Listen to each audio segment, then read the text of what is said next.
Alright, we're going to do some examples evaluating trig function given a point. Now, to review, sine theta, the definition of it, when it comes to the unit circle, is y over r. Cosine theta is x over r. Tangent theta is y over x, where x does not equal to 0.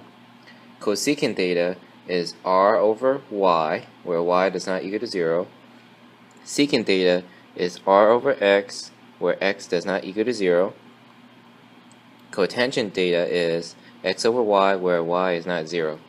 Now, the reason I wrote the x not equal 0, y not equal 0, because if it was 0 in your denominator, then if plug into the calculator, it would tell you error, invalid solution, not a real solution. The reason is, if you have a 0 in your denominator, that means it's undefined. So in the event where your denominator is 0, then you will get a undefined answer. Alright, in example 1, given this point, negative 2, comma 2. So this is our x and our y. So tying into the Pythagorean theorem, instead of using a, b, c, I'm going to use x squared plus y squared equals r squared. And if I want to get r by itself, I'm just going to square root it both sides. So we're going to have x squared plus y squared inside the square root equal to r. So that's what we're going to follow to find your r value. So I'm going to put in my x value and my y value into here. So negative 2 square plus 2 square. Now notice how I put my parentheses on my numbers, because in the event where we have a negative number, then the whole thing is being squared. So negative 2 squared, that's 4. And then 2 squared is also 4, which equals to r. And then 4 plus 4 is 8, but it's still inside the square root. Alright, now I can't stop at square root of 8 because you can break it down into 2 factors. So I'm going to write it over here. So the square root of 8, we can simplify that. We can break it down into 2 factors where one of them is a perfect square. We can break it down to 4 times 2. So when we have that, we can split into 2 square roots. The only one I can simplify is the square root of 4. The square root of 4 is 2. So once I simplify into the simplest term, so r is 2 square root of 2. Alright, what we're going to do is use the x value, the y value, and the r value to find our sixth trig function. Alright, so I label out my r value, my x value, and my y value. So what we're going to do is going to start off evaluating this sixth trig function. Let's start off with sine. So sine theta is y over r. So our y value is on top, which is 2, over our r value, which is 2 square root of 2. Alright, there's something we need to work on before we actually stop here. So we notice that we have a radical on your denominator. So when there's a radical in your denominator, we have to get rid of it. So in order to get rid of it, we have to multiply top and bottom by our radical. So in this case, we have a square root of 2. So we're going to multiply bottom by square root of 2 and top by square root of 2. So once we do that, the top will be 2 square root of 2, because 2 times square root of 2. Then here, 2 square root of 2 times square root of 2 will be 2 square root of 4. And then you simplify that, So you can get 2 square root of 2, same on the top, but on the bottom, 2, the square root of 4 is also 2. When we simplify that, I'm going to get 2 square root of 2 over 4. We can still simplify because 2 and 4, they're both even numbers. We can divide them by 2. So on the top would be square root of 2, and the bottom would be 2. So sine theta is square root of 2 over 2. Let me underline that, saying that this is the sine value. Alright, let's do cosine.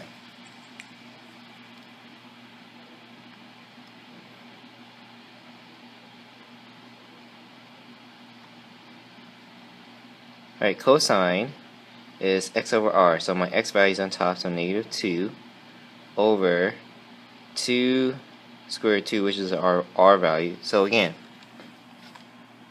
we have a radical, we have to rationalize it just like how we did for sine. Now, since it's the same r value, and I notice that the x and y value are the same number but different sign, so I would end up doing the same process, but in this case cosine would be negative versus sine was positive. So I don't have to redo it since I kind of already did it right here. But and even if it's different numbers, then yeah, I would have to continue this process for cosine. So again, if it was different numbers, I redo the whole process for cosine. So if I were to rationalize the denominator, then this is what it's going to look like. Negative 2 square root of 2 over 4. So this is after you rationalize the denominator, and you can still simplify it to negative. Because 2 and 4 are both even numbers, I divide top and bottom by 2. So on the top, you're left with square root of 2 over 2. So that's the answer. That's the ratio for cosine. So cosine theta is negative square root of 2 over 2. And then tangent theta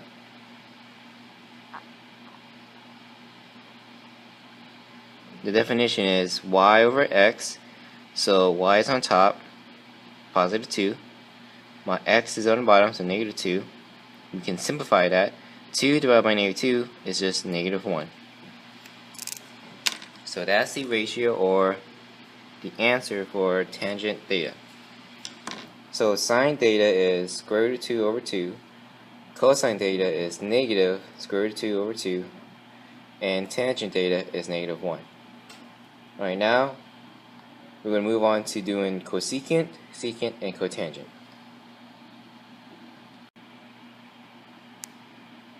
Alright, so first step is cosecant. So CSC theta.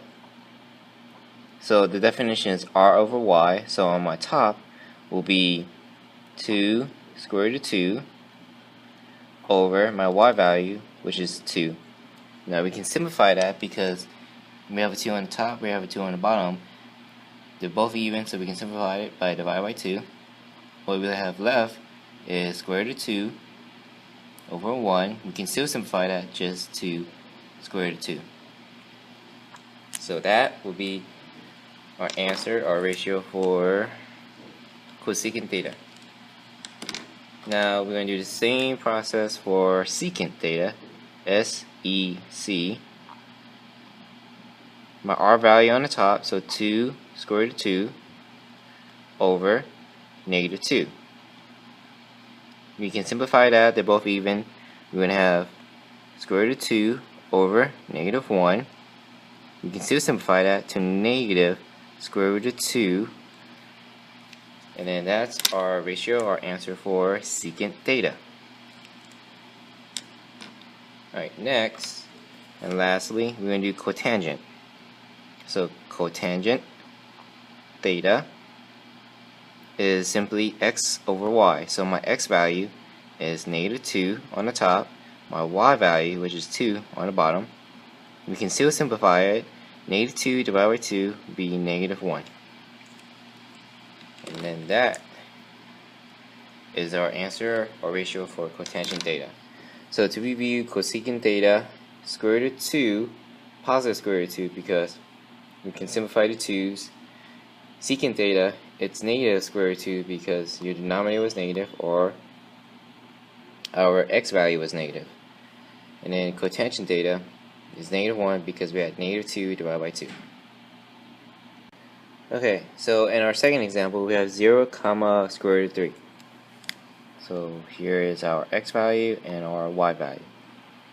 So to find the r value, we're going to plug it in, so it's going to be 0 square plus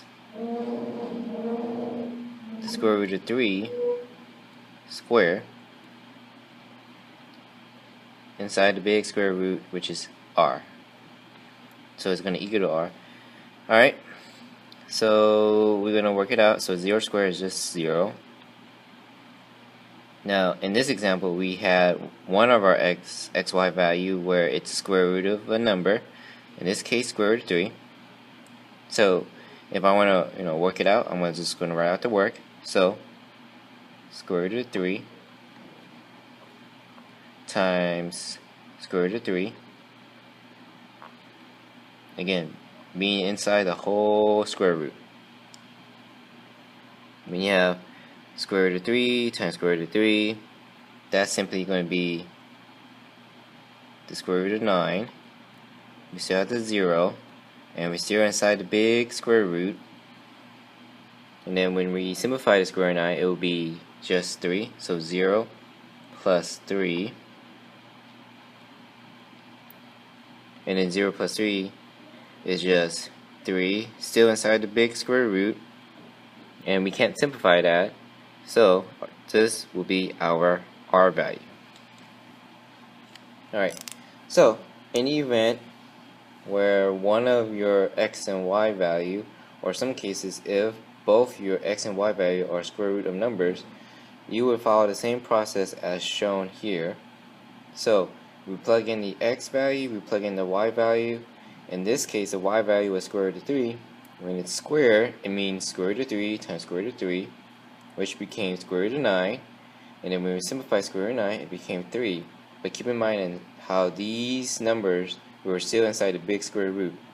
So when we have 0 plus 3, we have 3 inside, but we still have the square root outside. We can't simplify that, so our r value is square root of 3. Alright, let me make some room.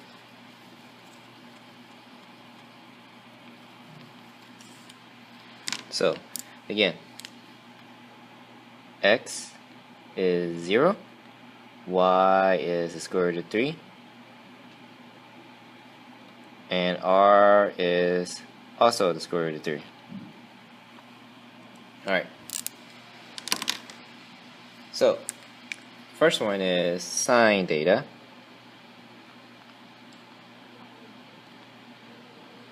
My y, which is square root of 3, over my r, which is also the square root of 3. Now, in our last example, when we have a radical in the denominator, we have to rationalize it. Now, if you pay very close attention, you see how the numerator is the same as your denominator. So, it should be simplified. Square root of 3 divided by square root of 3 will be 1. Now, we can do this, but when you plug this into the calculator, then it won't work that out because it still follows the program where it has a radical on the bottom.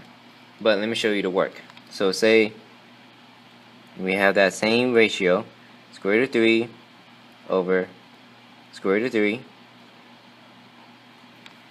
Now, when we have a radical, we have to rationalize it.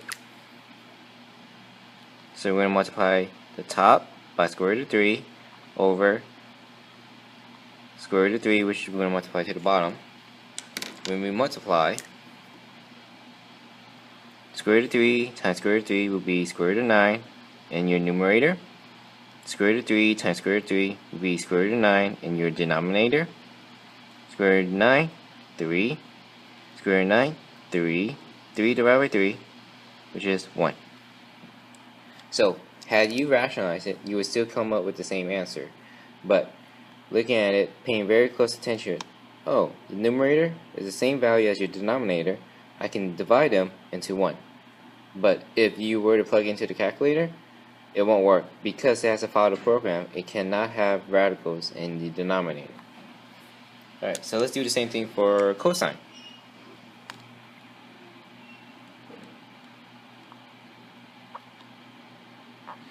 So cosine is x on the top, 0, and then on the r value, square root of 3. Well, I notice I have a 0 on the top.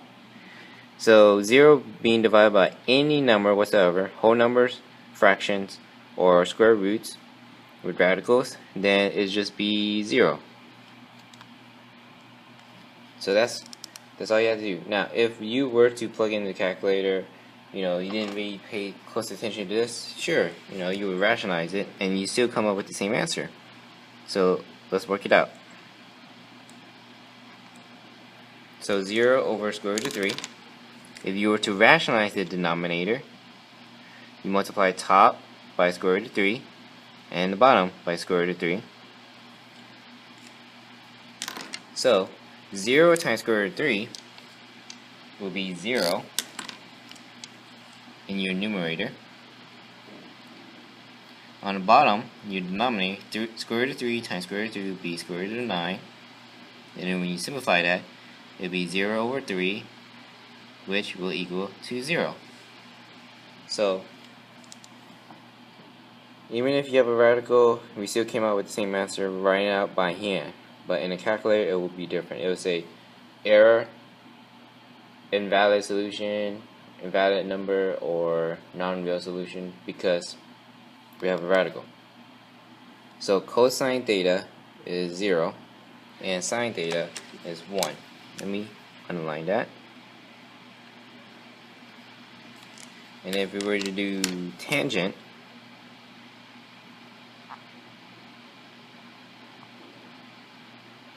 it'd be y over x. So my y is square root of 3 over my x value, which is 0. Oh, we have a 0 in our denominator. So that means in the event we have a 0 in our denominator, it will be undefined.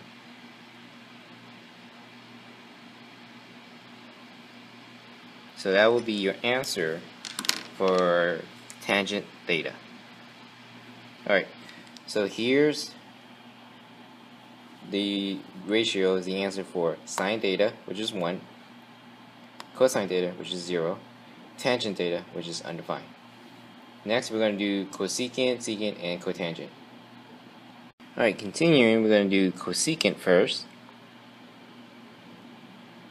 Cosecant is r over y, so our r value is square root of 3 over our y value, which is also square root of 3. So just like sine before, square root of 3 divided by square root of 3 will be just 1. So let's do secant theta. Secant theta is r over x, so r is square root of 3 over our x value, which is 0. Oh no, we have a 0 in our denominator, so that means we can't do anything. We're just going to set it equal to undefined.